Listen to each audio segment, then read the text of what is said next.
Hello नमस्ते, स्वागत छ हजुरहरूलाई नेपाल अनलाइन स्कुल च्यानलमा। र आज चाहिँ हामी यस क्लासमा चाहिँ विशेष गरी जुन हाम्रो जस्तै न्युमेरिकल पोर्सन भन्दा पनि हुन्छ यसले, अथवा थ्योरिटिकल पोर्सन नै हो, जस अन्तर्गत चाहिँ हाम्रो चाहिँ जुन पूर्ण प्रतिस्पर्धा बजारको चाहिँ हाम्रो चाहिँ वस्तुको माग र वस्तुको पूर्ति र त्यसै गरी वस्तुको मूल्यहरू चाहिँ दिएको हुन्छ। त्यसैको आधारमा चाहिँ हामीले चाहिँ जुन कसरी चाहिँ जस्तै मूल्य चाहिँ निर्धारण हुन्छ भन्ने कुरा चाहिँ हामी यहाँ हेर्न जाँदैछौँ है त।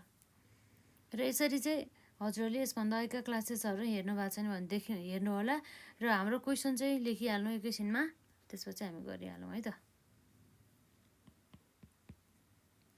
यो क्वेसन रहेको छ हामीले के भनेको छ भन्दा तल दिइएको है त, तल दिइएको तालिकाका आधारमा हामीले के गर्नु पर्यो, पूर्ण प्रतिस्पर्धा है त, पूर्ण प्रतिस्पर्धाको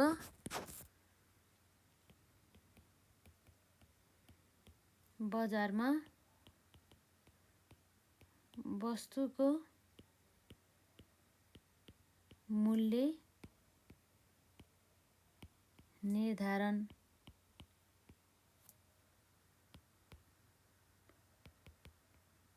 प्रक्रिया भन्ने कुरा भयो है। प्रक्रिया देखाउने रेखाचित्र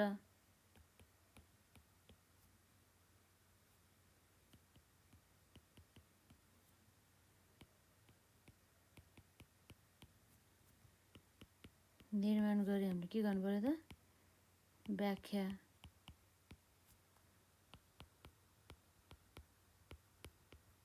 गर्नुहोस् भनेछ है त। जसमा चाहिँ हाम्रो वस्तुको मूल्य, वस्तुको चाहिँ के हाम्रो मूल्य दिएको छ, जुन चाहिँ हाम्रो रुपिस पर केजीमा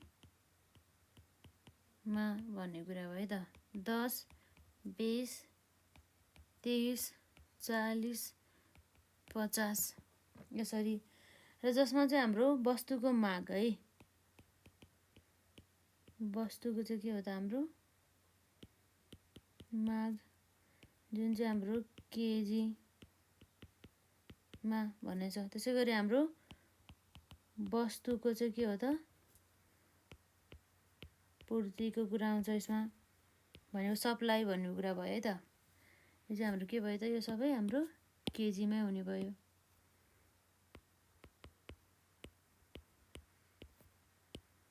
केजीमा यसरी है त। यसरी चाहिँ हामीलाई एक्जाममा सोधिने भयो प्रश्नहरू।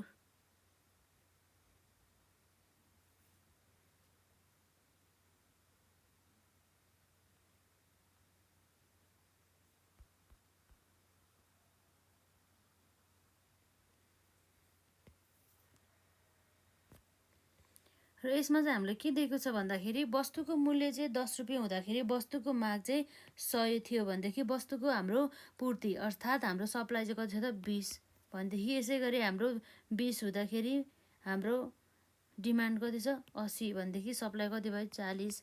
त्यसै गरी हाम्रो यो 30 हुँदाखेरि, मूल्य 30 हुँदाखेरि डिमान्ड कति छ 60 र सप्लाई कति छ 60, र 40 हुँदाखेरि हाम्रो कति छ डिमान्ड 40 र हाम्रो सप्लाई कति छ 80, र 50 हुँदाखेरि हाम्रो 20 र यो 100 है। यो कुराहरू भयो। र यसमा हेर्दाखेरि हाम्रो जुन माग र जुन हाम्रो भनौँ न मार्सलको डेफिनेसन अनुसार हाम्रो के हुन्छ त भन्दाखेरि, माग भने मतलब वस्तुको मूल्य चाहिँ जति नै बढ्दै गयो त्यो अनुसार हाम्रो के हुन्छ त वस्तुको माग चाहिँ। यसलाई हेर्नु होला है, हाम्रो क्वेसनले चाहिँ यति मात्रै दिएको छ फेरि है। यसैकै आधारमा चाहिँ अब हामीले हेर्न सक्छौँ वस्तुको चाहिँ हाम्रो के भनेको छ त, वस्तुको मूल्य चाहिँ हाम्रो यसरी बढ्दै बढ्दै गएको हामीले देख्न सक्छौँ। यसरी वस्तुको मूल्य बढ्दाखेरि हाम्रो वस्तुको माग के भइरहेछ त घट्दै गएको छ। अर्थात् हाम्रो जुन हाम्रो ल अफ डिमान्ड अनुसार हाम्रो के भन्छ भन्दा वस्तुको माग चाहिँ हाम्रो बढ्दाखेरि चाहिँ के हुन्छ त, वस्तुको माग भन्दा पनि वस्तुको मूल्य चाहिँ बढ्दाखेरि वस्तुको प्राइस, वस्तुको माग चाहिँ घट्ने भयो भने मतलब वस्तुको मूल्य यो प्राइस भयो, प्राइस बढ्दा हाम्रो के हुने भयो डिमान्ड चाहिँ घट्ने भयो भनेदेखि ठ्याक्कै यसको अपोजिट प्राइस चाहिँ हाम्रो घट्दा डिमान्ड के हुन्छ, बढ्छ भन्ने कुरा भयो। र यसै गरी हाम्रो अब सप्लाईको केसमा चाहिँ के हुन्छ भन्दा वस्तुको मूल्य जति घट्दै गयो नि अब त्यति धेरै नै अब हाम्रो के हुन्छ त सप्लाई अब घट्दै गयो भन्दाखेरि पनि वस्तुको मूल्य हाम्रो के भन्छ, बढ्दै गयो। बढ्दै गर्दाखेरि हाम्रो के हुन्छ, वस्तुको सप्लाई पनि हाम्रो के हुन्छ, बढ्दै जान्छ भने चाहिँ पोजिटिभ रिलेसन हुने भयो। प्राइस र डिमान्ड बिच चाहिँ नेगेटिभ रिलेसनसिप हुन्छ भनेदेखि हाम्रो प्राइस र सप्लाई भनेको पूर्ति भइहाल्यो। यसको चाहिँ के हुन्छ, हाम्रो नेगेटिभ रिलेसनसिप हुन्छ नेगेटिभ भन्दा पोजिटिभ रिलेसनसिप हुन्छ। प्राइस बढ्दा सप्लाई पनि बढ्ने, प्राइस घट्दाखेरि सप्लाई पनि घट्ने, यसरी है यो कुराहरू भयो। र यसैको आधारमा चाहिँ हामीलाई क्वेसनले के बनाऊ भन्दैको छ भन्दाखेरि चाहिँ जुन तल दिएको तालिकाका आधारमा पूर्ण प्रतिस्पर्धाको बजारमा चाहिँ वस्तुको मूल्य निर्धारण प्रक्रिया देखाउने रेखाचित्र निर्माण गरी व्याख्या गर्नुहोस् भनेको छ यसमा। र यसरी चाहिँ पहिला हामी के गरौँ, रेखाचित्र बनाऊँ। रेखाचित्र बनाउँदाखेरि अब यसै अन्तर्गत रहेर हामी बनाउँछौँ। यो भयो हाम्रो एक्स एक्सिस र यो भयो हाम्रो वाइ एक्सिसतर्फ। र वाइ एक्सिसतर्फ हाम्रो वस्तुको परिमाण केजीमा भन्ने कुरा भयो। वस्तुको चाहिँ के भयो त हाम्रो परिमाण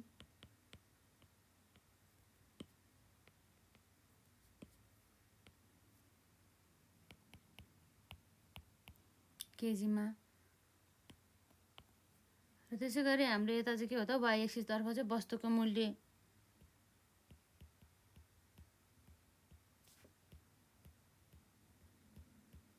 भन्ने कुरा भयो।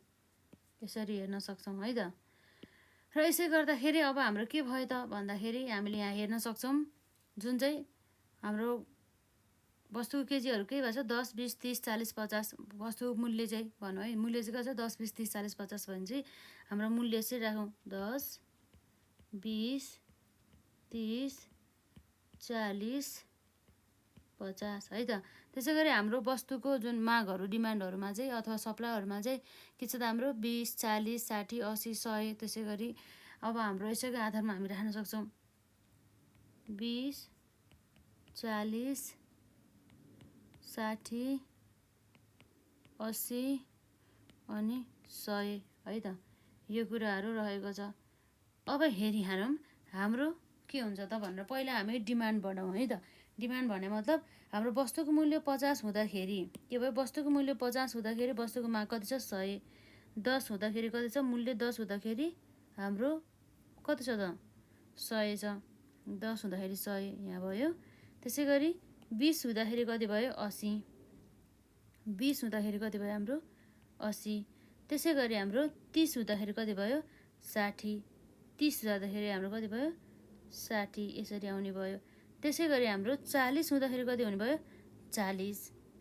40 चाहिँ हाम्रो वस्तुको चाहिँ मूल्य हुँदाखेरि यसको डिमान्ड पनि कति भयो, 40। र यसै गरी हाम्रो वस्तुको मूल्य चाहिँ 50 हुँदाखेरि यसको डिमान्ड चाहिँ कति त, 20 भन्ने कुरा भयो है त। 50 हुँदाखेरि 20 भन्ने चाहिँ कति हुन्छ त हाम्रो,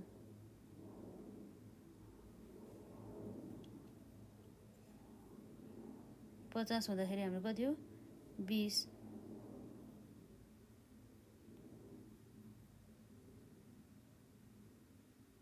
यसरी हामीले हेर्न सक्यौँ। अब यसलाई हामी जोड दिइहालौँ।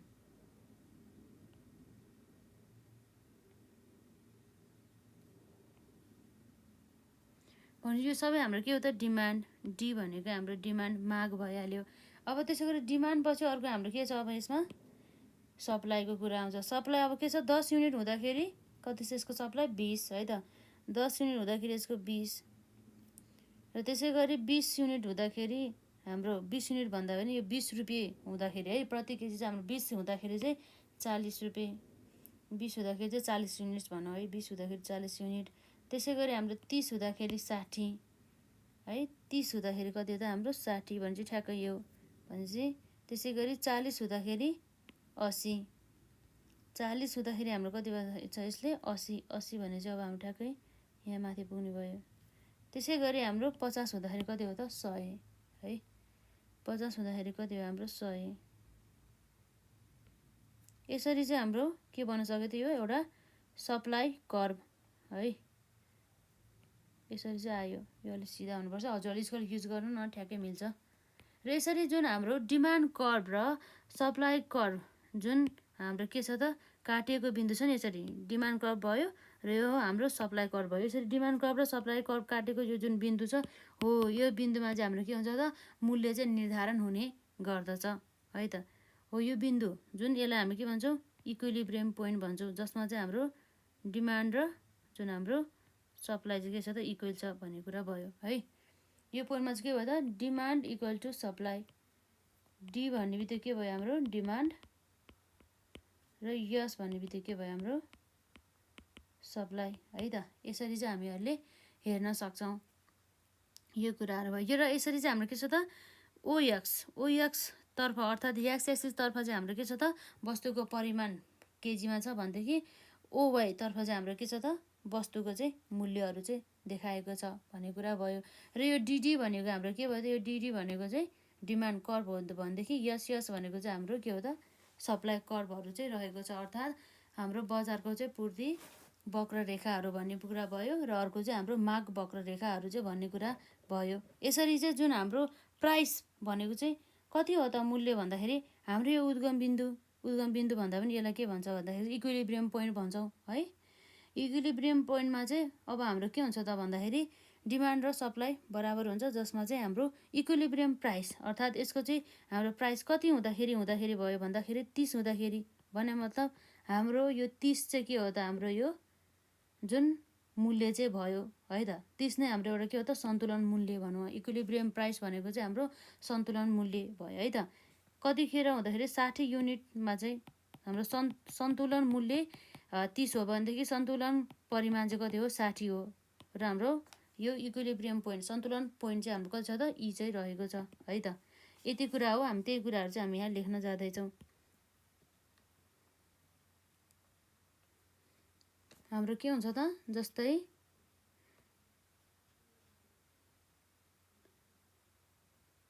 डिडी रेखाले है त, डिडी रेखाले बजार माग वक्रलाई के गरेको छ त वक्रलाई तथा यस रेखाले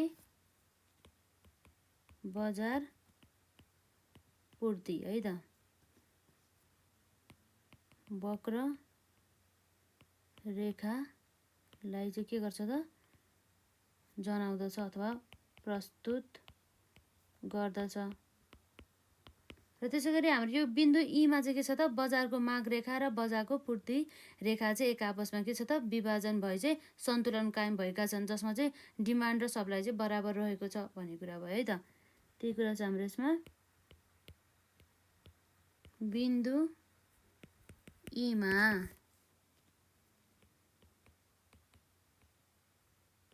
बजार माग रेखा र बजार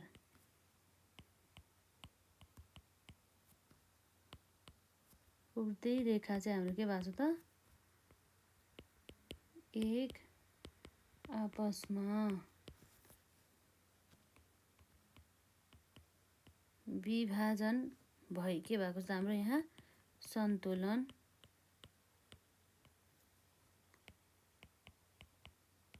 कायम भएका छन्।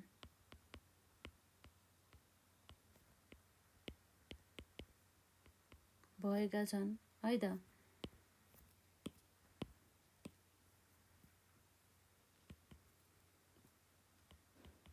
यस बिन्दुमा है त, यस बिन्दु भनेको हाम्रो कुन बिन्दु हो भन्दा ईमा वस्तुको मूल्य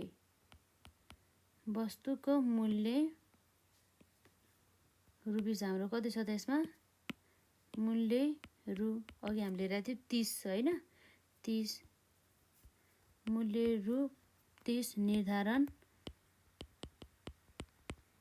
निर्धारण हुँदा हाम्रो वस्तुको के भयो त वस्तुको माग र हाम्रो के हो त यसमा वस्तुको चाहिँ माग र माग तथा भनौँ माग तथा पूर्ति है त।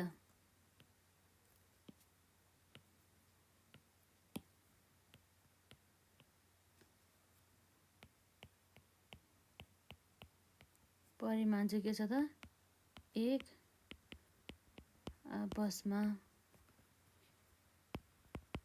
बराबर है त। एक आपसमा के छन् बराबर। कति छ हाम्रो युनिट चाहिँ 60 केजी है त। बराबर 60 केजी रहेका छन् भन्ने कुरा भयो है त। त्यसकारण हाम्रो के भयो 30 रुपियाँ नै हाम्रो के हो त सन्तुलन मूल्य हो भनेदेखि हाम्रो सन्तुलन परिमाण चाहिँ कति हो त 60 केजी हो भन्ने कुरा भयो है त।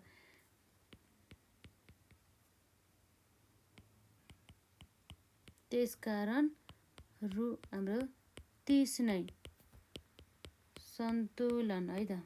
सन्तुलन मूल्य के हो त हो। सन्तुलन मूल्य हो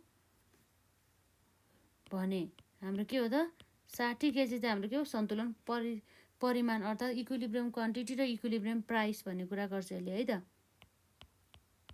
परिमाण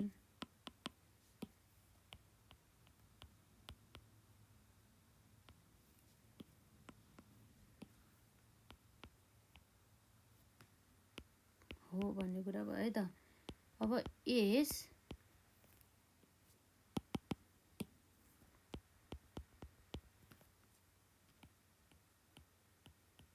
यस मूल्यमा माग र हाम्रो के छ पूर्ति बीच है त। माग र पूर्ति बीच चाहिँ के छ त हाम्रो सन्तुलन। सन्तुलन चाहिँ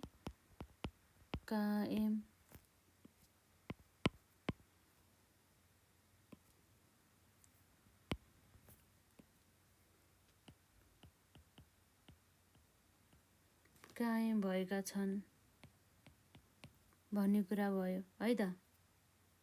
अब लास्ट हाम्रो पोइन्ट छ यसमा यस मूल्यदेखि है त। यस मूल्यदेखि बाहेक अन्य मूल्यहरूमा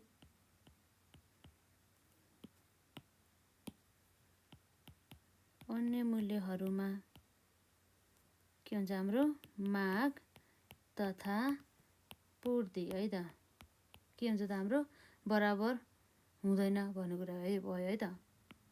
परिमाण बराबर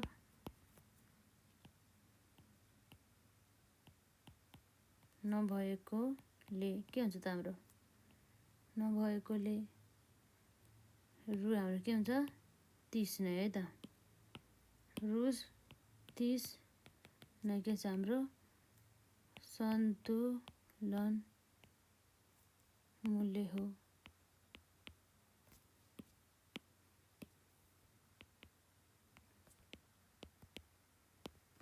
भन्ने कुरा भयो है त। यसरी चाहिँ हामीले हेर्न सक्छौँ यो कुराहरू रहेको छ।